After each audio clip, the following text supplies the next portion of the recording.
당 노선을 둘러싼 내분이 이어지면서 최악의 지지율 조사가 나왔습니다. 국민의힘 지지율 17% 대선을 최저. 국민의힘이 지지율 17%라는 성적표를 받았습니다. 국민의힘 정당 지지율이 17%로 추락했습니다. 가장 큰 원인은 중도층의 대거 이탈로 지목됩니다. 이에 오세훈 서울시장은 12.3 계엄 사태를 옹호하는 발언이 계속되는 한 다가오는 지방선거에서 참패를 면할 수 없다고 비판했습니다. 대부분의 중도층은 계엄을 옹호하지 않기 때문입니다. 이런 민심은 실제 지표로도 확인됩니다. 국민의힘 오세훈 시장과 민주당 정원호 구청장의 서울시장 양자 대결을 알아보겠습니다. KBS 기준 31대 44, MBC 기준 36대 40, SBS 기준 36대 38로 국민의힘이 열세를 보입니다. 왜 이런 결과가 나왔을까요? 오늘은 중도층이 국민의힘을 떠난 이유를 첫째, 12.3 계엄을 옹호하는 당 지도부의 방향, 둘째, 민생을 뒤로한 채 파벌 싸움에 몰두하는 모습, 셋째, 보수 정책의 장점을 살리지 못하는 상황을 기반으로 알아보겠습니다.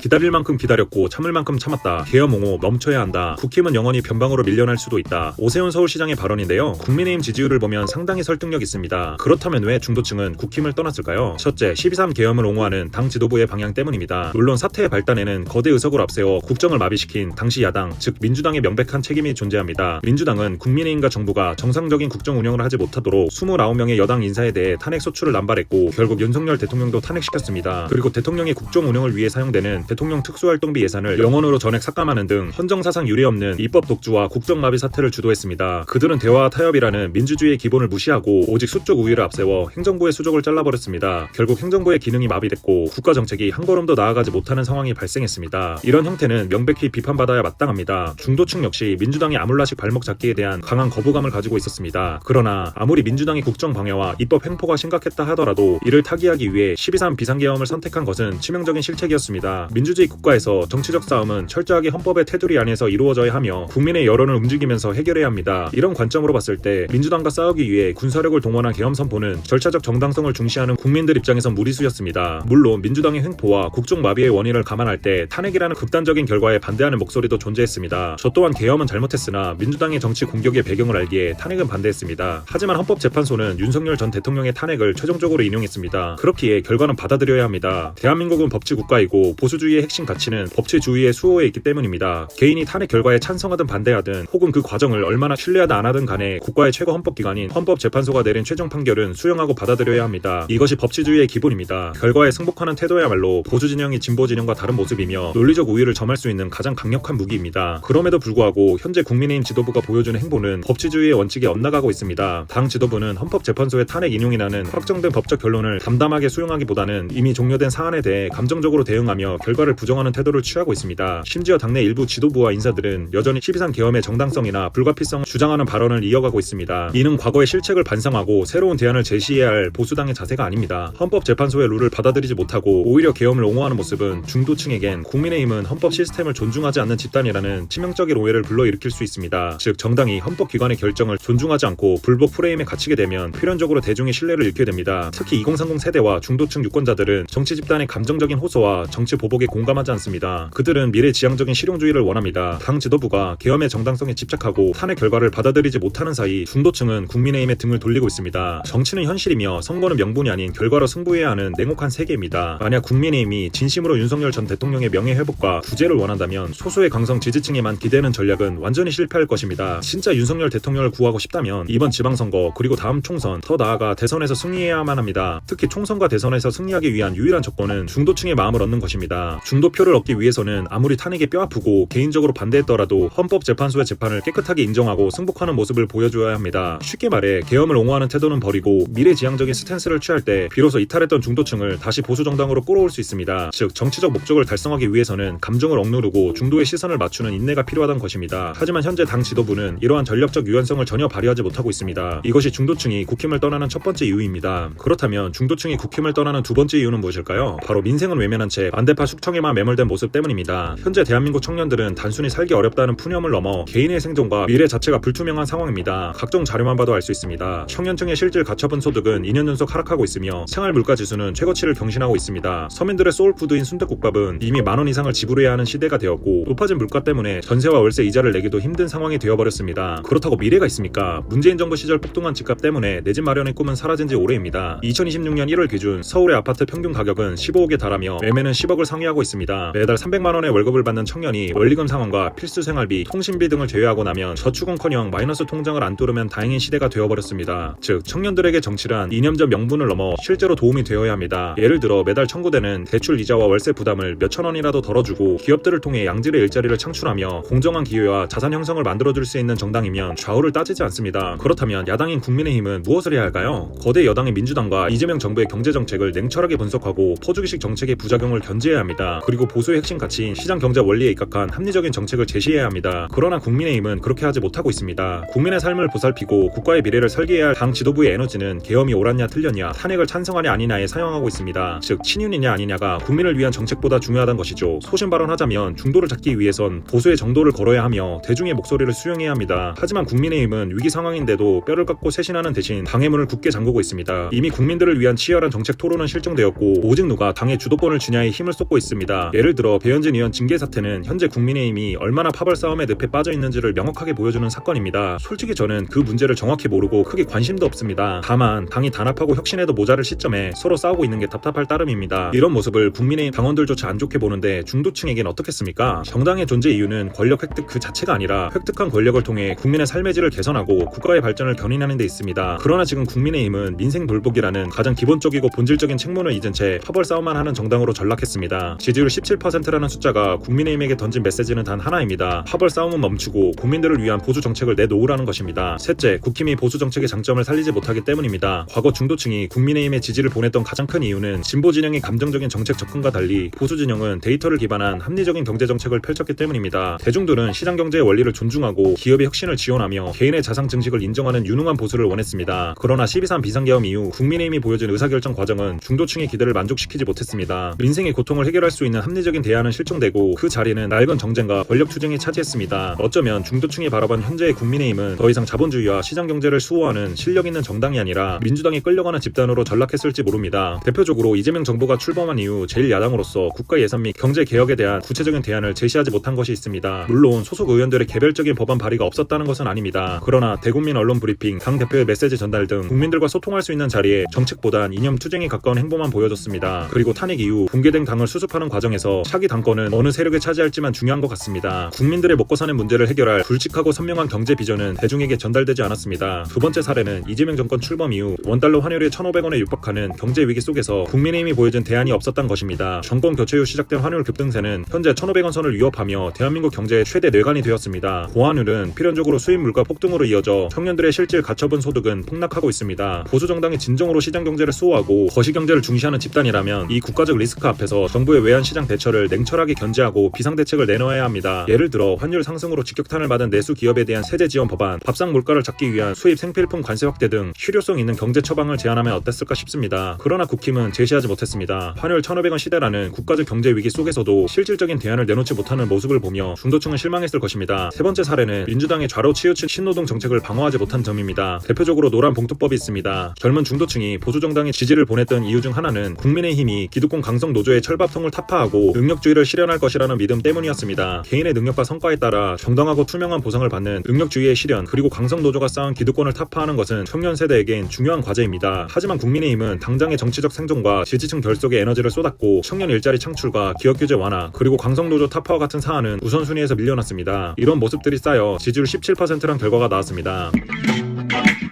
결론적으로 중도층이 국민의힘에 등을 돌린 이유는 명확합니다. 첫째, 12.3 계엄을 옹호하는 당 지도부의 방향. 둘째, 민생을 뒤로한 채 파벌 싸움에 몰두하는 모습. 셋째, 보수의 장점을 살리지 못하는 상황 때문입니다. 그렇다면 국민의힘에겐 희망이 없을까요? 저는 충분히 극복할 수 있다고 생각합니다. 다음 영상은 국민의힘이 6.3 지방선거를 이길 수 있는 방안을 논의해보겠습니다. 영상이 유익하셨다면 좋아요와 구독, 알림 설정 부탁드립니다. 여러분의 생각을 댓글로 남겨주세요. 그럼 다음 영상에서 뵙겠습니다. 안녕.